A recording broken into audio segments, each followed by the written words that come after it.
Ephraim Rwamwenge has been an entrepreneur way before he was legal. Yes, at 22 he now runs Rwa Business Group, a Rwandan-based business dedicated to changing lives. Just 3 years after operations began in Rwanda, the conglomerate has managed to venture into commodity trading, ICT, and financial services.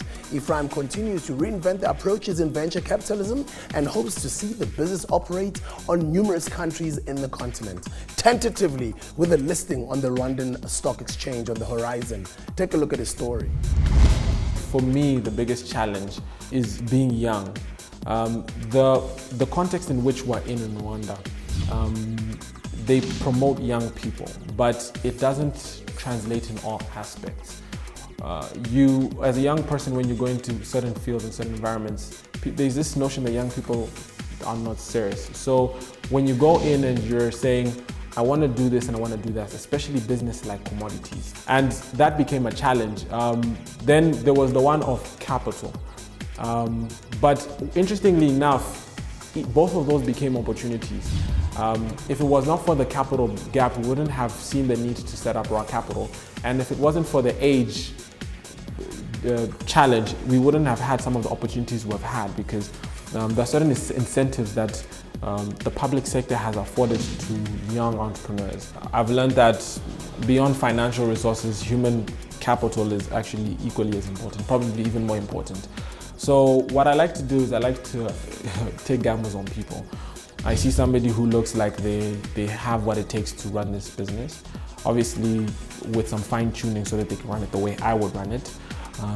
And then I give them the freedom to do what they need to do. So as an entrepreneur, as these businesses reach certain points where these people now can take over completely and they can even relocate headquarters to other countries if they saw fit, I would have a little bit more freedom to focus on other passions.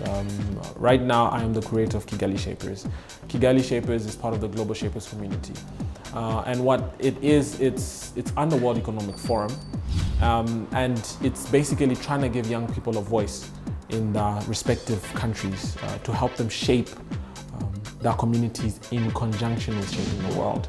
So I'm passionate about that, and I want to explore that avenue of my life, see how I can give to young people, give them a platform to move forward. I'm passionate about economic empowerment, and economic empowerment in simple terms is the ability for somebody to change their life financially, meaning that they can earn an income at the end of the day. They can, if they are tenacious enough, if they have the work ethic, that their life can improve.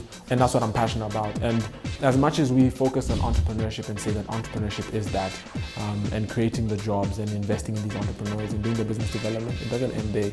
There's a lot of policies and a lot of focus on the public sector and these other third-party entities like the UN that need to come in and actually create favorable environments so that this economic empowerment can actually grow. So for me, I see in the next 3 years, I see myself building that aspect of myself, reading more on that, studying a little bit more on African leaders that have come, the Pan-Africanists, understanding even from a global perspective, historical leaders, developing that aspect, because I've spent the last 5 years developing my business knack, and I will continue to do that even through experiences. I'm developing that, but I would also want to not forget that other aspect.